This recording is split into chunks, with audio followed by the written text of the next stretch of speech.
Hello बच्चों, आपका अपने YouTube चैनल SR क्लासेस में स्वागत है। और आज हम स्टार्ट करने वाले हैं क्लास 10 से त्रिकोणमिति। देखिए, त्रिकोणमिति के बारे में समझेंगे। सबसे पहले जो भी बच्चे रेडी नहीं है पढ़ने के लिए, वो रेडी कॉपी पेंसिल लेके बैठे और जितने भी नोट पॉइंट हैं, जितने भी महत्वपूर्ण बिंदु है मैं समझाऊं उन्हें, उनकी नोट्स बनाते जाएं। सबसे पहले समझेंगे त्रिकोणमिति का परिचय। त्रिकोणमिति है क्या? देखिए, शब्द से क्लियर करेंगे हम। त्रिकोणमिति त्रिवी से होता है तीन, त्रिवी से तीन, और कोण भी से होता है कोण, मिति भी से होता है मापना, यानी तीन कोणों को मापना, यानी त्रि धन कोण धन मिति। जैसे एक ट्रायंगल है और एक ट्रायंगल में तीन कोण बनेंगे, कोण ए, कोण बी, कोण सी। इन तीन कोणों के मापने से जो भी अध्ययन करेंगे वो पूरा का पूरा अध्ययन त्रिकोणमिति के अंतर्गत किया जाए। देखिए कैसे।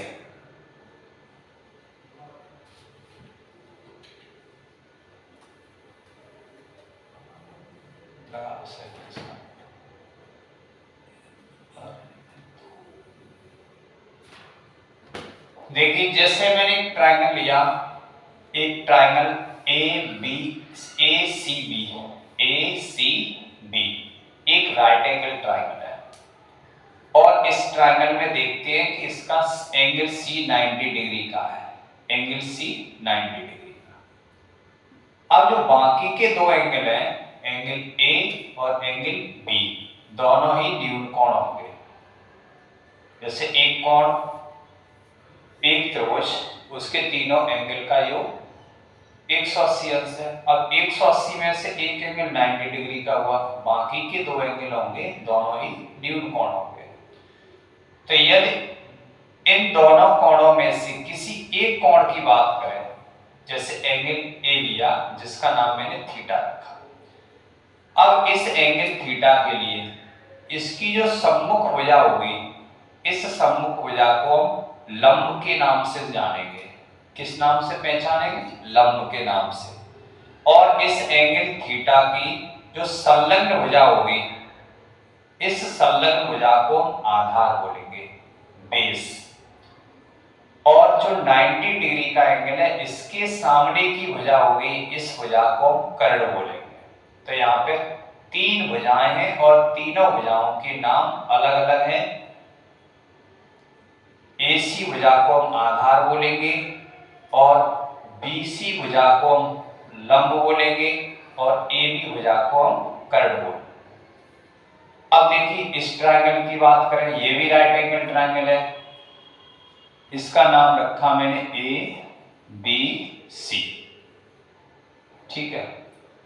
अब यहाँ पे B एंगल 90 डिग्री का है, बाकी के जो दो एंगल है A और C, तो दोनों ही यहाँ न्यून कोण है। अब यहाँ एंगल ए की बात करेंगे तो A के लिए जो सम्मुख भुजा होगी BC, इस BC भुजा को हम लंब बोलेंगे। और एंगल A की जो आसन्न भुजा है, संलग्न भुजा, इस भुजा को हम आधार बोलेंगे, बेस। और 90 डिग्री के सम्मुख भुजा होगी, उसे हम कर्ण बोलेंगे। अब हम देखते हैं दोनों में डिफरेंस। दोनों ही ट्रायंगल एक समान है बिल्कुल। अब इसका C एंगल 90 डिग्री का है, यहाँ पे B एंगल 90 डिग्री का है, ठीक है। अब ये यहाँ पे जो एंगल ए न्यून कोण है, इसके ठीक सामने वाली भुजा को लंब है, और यहाँ पे इस कोण के सामने वाली भुजा को लंब बोलेंगे। अब देखो, कर्ण दोनों में 90 के सामने वाली भुजा कर्ण और 90 के सामने वाली भुजा को कर्ण बोलेंगे, ठीक है। एंगल, इस एंगल के सम्मुख भुजा लंब और इसकी जो आसन्न भुजा को आधार। एंगल ए सम्मुख भुजा लंब और एंगल इस ए की जो आसन्न भुजा है, इसको हम आधार बोलेंगे। ठीक है, दोनों ही एंगल के लिए लंब और आधार को परस्पर बदल दिया जाता है और दोनों न्यून कोणों के लिए कर्ण के मान में कोई परिवर्तन नहीं होता है, कर्ण सेम एक ही रहता है। ठीक है, आइए नेक्स्ट देखते हैं। देखिए बच्चों, मैं बताऊं कि ये त्रिकोणमिति अनुपात हैं, जैसे sine theta, cos theta, tan theta, sec theta, cosec theta, तो ये निकले कहां से, आए कहां से? तो देखिए, हम एक ट्रायंगल के माध्यम से समझते हैं। जैसे ट्रायंगल हमारा है कि ए बी सी एक ट्रायंगल है, इसके 3 एंगल्स हैं ए बी सी, और ये राइट एंगल ट्रायंगल है। तो राइट एंगल ट्रायंगल में ही लंब आधार कर्ण बनते हैं। बाकी के जो ट्रायंगल होते हैं उनको उन ट्रायंगल में भी ये परपेंडिकुलर वगैरह खींच के हम इनको मान सकते हैं, लंब एक साइड को लंब, एक साइड को आधार, एक साइड को कर्ण। ठीक है, लेकिन राइट एंगल ट्रायंगल तो बनाना भी है उसी उसमें भी और यहाँ भी। तो देखिए, एक समकोण ट्रायंगल लिया मैंने एबीसी, और इसमें जो 3 साइड है, एक को कर्ण बोलेंगे, एक को लंब बोलेंगे, एक को आधार बोलेंगे। तो इन साइड का जो रेशियो होगा, जैसे लंब बट्टे आधार, ठीक है, जैसे लंब बट्टे आधार, कभी आधार बट्टे कर्ण, कभी कर्ण बट्टे आधार, लंब बट्टे कर्ण, तो इनका जो रेशियो होगा, भुजाओं का रेशियो होगा, ये रेशियो त्रिकोणमिति अनुपात के नाम से जाना जाएगा। ठीक है, आइए समझे इस चित्र के माध्यम से। जैसे कि एक याद करने का तरीका है कि लाल बट्टे कक्का, इसमें 6 अक्षर है, एल ए एल अपॉन के ए। तो इस एल को हम लंब बोलेंगे और ए को आधार बोलेंगे, एल को लंब बोलेंगे, इस के को कर्ण, कर्ण आधार। अब 6 अनुपात होते हैं, तो यहां पे हमने साइन रखा, sine cos tan cot sec cosec. ठीक है, तो अब साइन थीटा की बात करें तो साइन थीटा बराबर क्या निकलेगा? तो साइन थीटा बराबर निकलेगा लंब बट्टे कर्ण, लंब बट्टे कर्ण। तो हमने लिखा साइन थीटा बराबर लंब बट्टे कर्ण। ठीक है, यानी अब यहाँ पे बात करेंगे इस ट्रायंगल में, तो ये एंगल थीटा है, इस थीटा एंगल के लिए लंब AB है और कर्ण है AC। तो लंब बट्टे कर्ण यानी AB upon AC, AB upon AC, इन दोनों साइडों का जो रेशियो होगा, यह रेशियो साइन थीटा कहलाएगा। ऐसे ही नेक्स्ट है कॉस थीटा। तो कॉस थीटा निकालेंगे हम, तो आधार बट्टे कर्ण, तो आधार बट्टे कर्ण, इस ट्रायंगल में कॉस थीटा निकालेंगे तो इस थीटा के लिए आधार बट्टे कर्ण यानी BC अपॉन AC, BC और AC जो 2 साइड है, इन साइडों का जो रेशियो होगा, उस रेशियो को हम कॉस थीटा के नाम से जानेंगे। इसी प्रकार से टेन थीटा निकालेंगे, तो टेन थीटा निकलेगा लंब बट्टे आधार, और कॉट थीटा निकालना है तो आधार बट्टे लंब, यानी नीचे से ऊपर की साइड चलेंगे, और सेक निकालेंगे तो कर्ण बट्टे आधार। ये तीर के चिन्ह लगाए गए हैं उसी हिसाब से, जिससे कि याद आसानी से हो जाए कि साइन थीटा है तो लंब बट्टे कर्ण, कॉस थीटा निकालना है आधार बट्टे कर्ण, टेन थीटा निकालेंगे लंब बट्टे आधार, कॉट थीटा निकालेंगे आधार बट्टे लंब, सेक थीटा निकालेंगे कर्ण बट्टे आधार, कोसेक थीटा निकालेंगे कर्ण बट्टे लंब। और इसी को यहाँ पे रखा गया है, इन्हें याद करना है सबको। ठीक है, एक बार अब याद करेंगे कैसे, इस टेबल को आप अपने दिमाग में सेव रखो, लाल बट्टे कक्का, एल ए एल अपॉन के ए। अब एल के ऊपर साइन, ए के ऊपर कॉस, साइन कॉस टेन। ठीक है, नीचे कोसेक सेक कॉट। अब हम किसी ने पूछा कि साइन थीटा क्या होता है, तो आप ध्यान रखेंगे पहले नंबर पे साइन आता है। ठीक है, तो एल ए एल अपॉन के ए। अब साइन के नीचे एल और एल के नीचे के, तो हम बोलेंगे साइन थीटा लंब बट्टे कर्ण। ऐसे ही कॉस थीटा निकालना है आधार बट्टे कर्ण, टेन थीटा निकालना है लंब बट्टे आधार। इस प्रकार से पूरी टेबल को कंप्लीट तैयार करेंगे। अब देखो यही से एक इनके रेसिप्रोकल फॉर्मूला बनाए जाते हैं, वो देखो कैसे। जैसे साइन थीटा है तो साइन थीटा को हम लंबवत्ती कर्ण बोलेंगे। हम साइन थीटा को व्युत्क्रम सूत्र में समझेंगे तो साइन थीटा को बोलेंगे 1 upon cosec theta, 1 upon cosec theta. और कॉस थीटा को बोलेंगे 1 अपॉन सेक थीटा, और टेन थीटा को बोलेंगे 1 अपॉन कॉट थीटा, यानी 1 अपॉन बोलेंगे। ऐसे कॉट थीटा को निकालना है तो 1 अपॉन टेन थीटा, और सेक थीटा निकालना है तो 1 अपॉन कॉस थीटा, और कोसेक थीटा निकालेंगे तो 1 अपॉन साइन थीटा। ठीक है, मैं अब जो रेसिप्रोकल फॉर्मूला है उनको भी मैं यही लिख देता हूं व्युत्क्रम सूत्र को। जैसे साइन थीटा है तो sine theta is equal to 1 upon cosec theta, इनको भी याद करना है आपको। ठीक, कॉस थीटा है, कॉस थीटा को बोलेंगे हम 1 अपॉन सेक थीटा,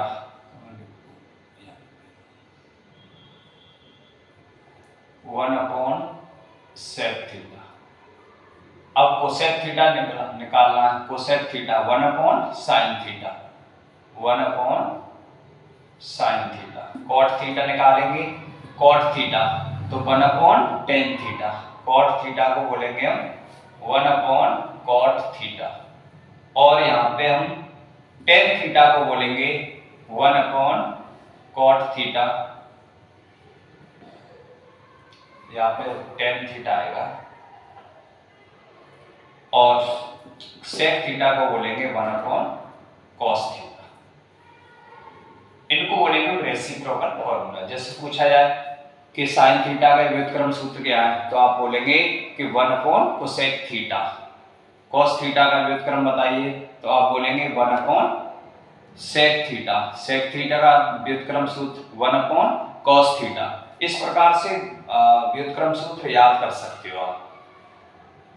अब देखते हैं, देखिए बच्चों नेक्स्ट पॉइंट है अपना पाइथागोरस प्रमेय। पाइथागोरस प्रमेय है क्या? एक जैसे राइट एंगल ट्राइंगल है अपना CAB, जिसका राइट एंगल है A। AB भुजा को हम एंगल B के लिए, B एंगल न्यून कोण है और एंगल B के लिए हम इसे बेस बोलेंगे, आधार। और जो BC भुजा है इसको हम हाइपोटेनस बोलेंगे, कर्ण, इसको बोलेंगे हम कर्ण। और इस AC साइड को बोलेंगे हम लंब, परपेंडिकुलर। ठीक है, अब इस प्रमेय का मतलब है कि तीनों जो साइड होती है इन तीनों साइडों में परस्पर संबंध क्या है। यानी एक राइट एंगल ट्रायंगल में कोई दो साइड दी गई है, आपको तीसरी साइड निकालनी है। या तो कर्ण और आधार दे तो आपको लंब पूछेगा, या लंब और आधार दिया गया है क्वेश्चन में तो आपको कर्ण पूछेगा। इस प्रकार से पूछा जाए तो आप किस फॉर्मूला का प्रयोग करेंगे? तो देखिए इनमें संबंध समझेंगे कि जो भी कर्ण है, जो सबसे बड़ी भुजा है, तो बड़ी भुजा कौन सी है? यहाँ पे BC है। तो जो बड़ी भुजा है उसको हम कर्ण के नाम से जानेंगे, कर्ण का स्क्वायर, यानी बड़ी भुजा का स्क्वायर। बाकी की जो दो भुजाएं, अन्य दो भुजाएं, एक परपेंडिकुलर और एक बेस, यानी आधार और लंब, ये दोनों आपस में इंटरचेंज हो जाते हैं। जैसे एंगल B की बात करेंगे तो हम AB को आधार बोलेंगे और AC को लंब बोलेंगे। अगर एंगल C की बात करेंगे तो एंगल C के लिए हम AB को लंब बोलेंगे और AC को आधार बोलेंगे। ठीक है, समझ रहे होंगे कि एंगल B के लिए हम AB को आधार बोलेंगे और AC को लंब बोलेंगे, और एंगल C के लिए AB को लंब बोलेंगे और AC को आधार बोलेंगे। यानी ये दोनों इंटरचेंज होंगे जब एंगल चेंज होंगे तब। और एंगल ए तो क्लियर है ही, वो तो राइट एंगल है ही, इसके लिए तो कोई भी चेंजिंग नहीं है।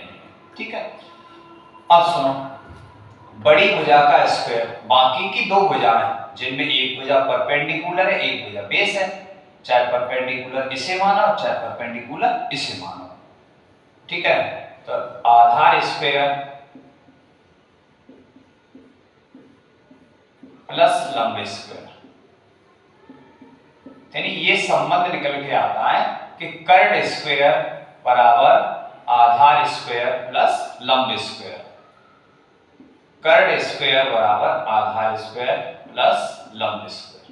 अब मैंने इस स्क्वायर को राइट साइड में पक्षांतर किया तो कर्ड की वैल्यू निकलेगी अंडर रूट में आधार स्क्वायर प्लस लंब स्क्वायर। यानी कर्ड का फॉर्मूला बन के आ गया कि रूट के अंदर ए square plus L square.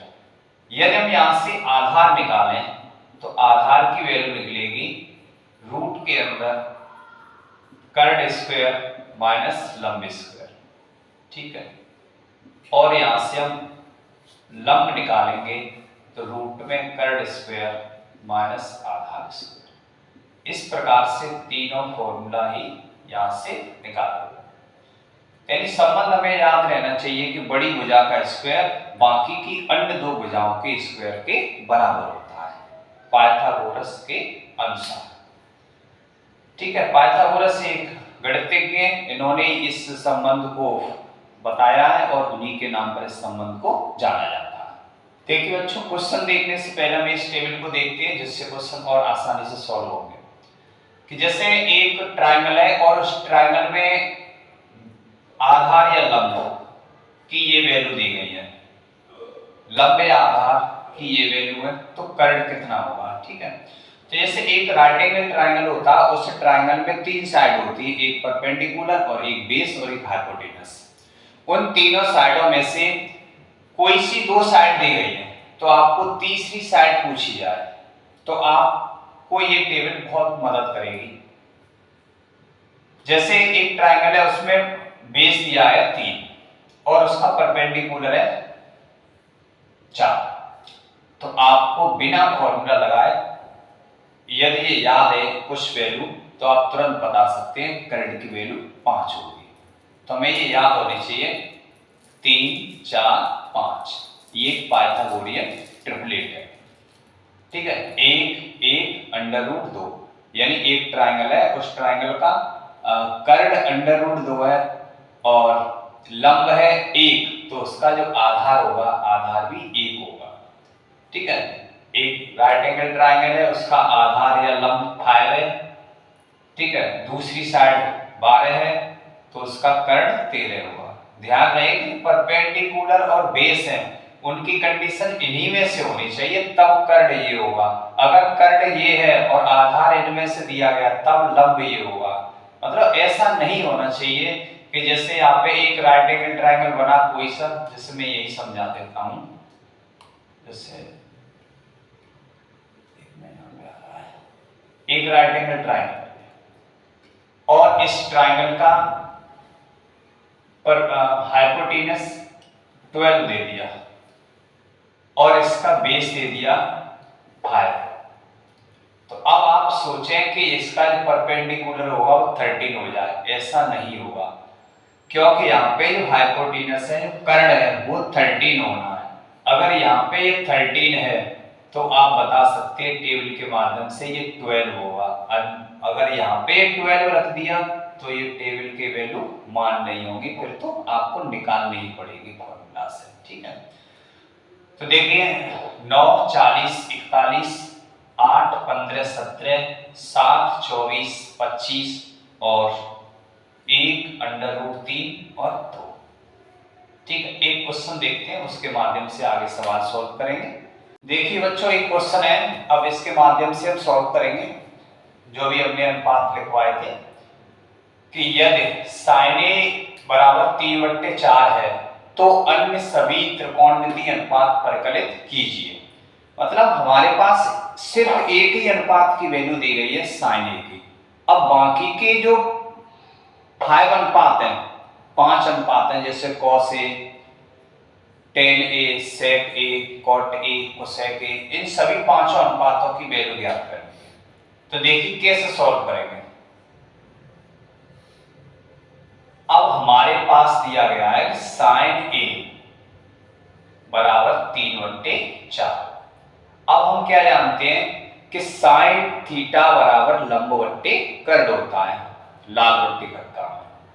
Sign ए बराबर लंब बट्टे कर्ण, यानी जो थीटा की जगह तो ए है, अपना एंगल ए है और ए एक न्यून कोण है, तो ये लंब बट्टे कर्ण, साइन ए बराबर लंब बट्टे कर्ण। तो यहाँ पे लंब की वैल्यू कितनी है 3 और कर्ण की वैल्यू कितनी है 4। एक राइट एंगल ट्रायंगल बनाओ पाइथागोरस के माध्यम से। ए बी सॉरी जो भी अपना राइट एंगल है, तो जैसे न्यून कोण है जो भी, तो न्यून कोण को न्यून कोण की जगह रखेंगे, या तो ए यहाँ रखेंगे या फिर ए यहाँ रखेंगे, बाकी के जो बीसी नाम है कहीं भी रखो कोई प्रॉब्लम ना है। ठीक है, एंगल ए रखा। अब इस एंगल के लिए लंब कितना है 3 और लंब यहाँ पे क्या है बीसी, तो बीसी को हम 3 बोलेंगे, और कर्ण कितना है 4 और कर्ण यहाँ पे कितना एसी की वैल्यू है 4। अब हमें AB की वैल्यू निकालनी है, मतलब आधार ज्ञात करना है। तो आधार का फॉर्मूला होता है कि अंडर रूट में रूट के अंदर कर्ण स्क्वायर माइनस लंब स्क्वायर। कर्ण कितना है 4 का स्क्वायर माइनस लंब कितना है 3 का स्क्वायर। तो बोलो 4 का स्क्वायर 16 माइनस 3 का स्क्वायर 9, 16 में से 9 घटाएंगे तो अपना बचा 7। ठीक है, आधार बन गया 7। ठीक है, आधार बन गया 7। अब हमने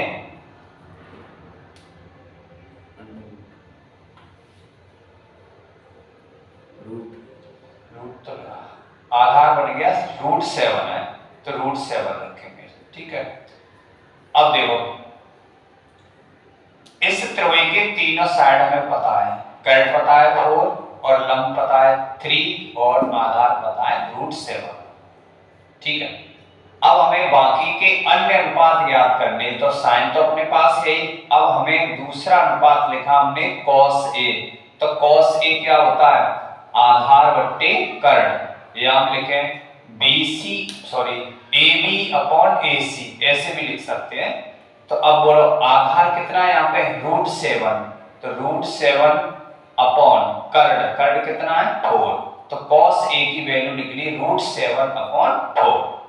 अब तीसरा अनुपात लिखा हमने tan A, क्या लिखा tan A, तो tan A की वैल्यू निकालेंगे, तो tan A होता है देखो लाल बट्टे कक्का से निकालेंगे हम tan A sin cos tan Lal LAL है अपॉन KA, तो tan A क्या होता है लंब बट्टे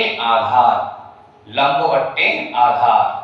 ठीक है, तो लंब की वैल्यू कितनी है इसी ट्रायंगल में देखेंगे, लंब की वैल्यू एंगल ए के लिए लंब कितना है 3 और आधार कितना है √7, तो tan A की वैल्यू निकली 3 अपॉन √7, यानी लंब की जगह मैंने 3 रखा और आधार की जगह पे √7 रखा।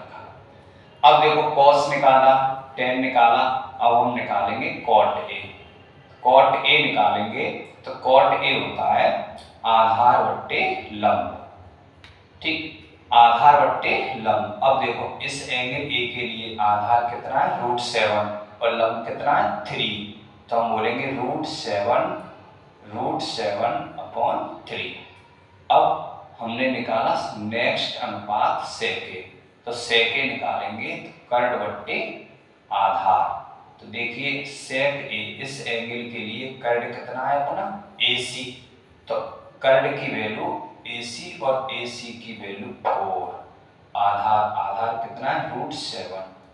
ठीक है, अब देखो cos A निकाला हमने, tan A निकाला, cot A निकाला, sec A निकाला। अब एक अनुपात रह गया, उसका नाम है cosec थीटा, और थीटा की जगह तो A चल रहा है, तो cosec A निकालेंगे, फॉर्मूला है कर्ण बट्टे लंब। अब बोलो आप कर्ण की वैल्यू कितनी है 4 और लंब की वैल्यू कितनी है 3, तो cosec A की वैल्यू निकली 4 अपॉन √3। तो ये बाकी के 5 आंसर निकल के आए सभी है। ठीक है, इस प्रकार से इस पाइथागोरस के माध्यम से हमने 5 आंसर निकाले, cos A, tan A, cot A, sec A और cosec A। ठीक है, हमने त्रिकोणमिति के परिचय की पहली एक्सरसाइज की सभी कॉन्सेप्ट दिए। अब हम नेक्स्ट वीडियो में लेकर आएंगे त्रिकोणमिति के परिचय के पहली एक्सरसाइज के सभी क्वेश्चन। और यदि वीडियो पसंद आई है तो आप इसे लाइक करें, शेयर करें और चैनल को सब्सक्राइब करें।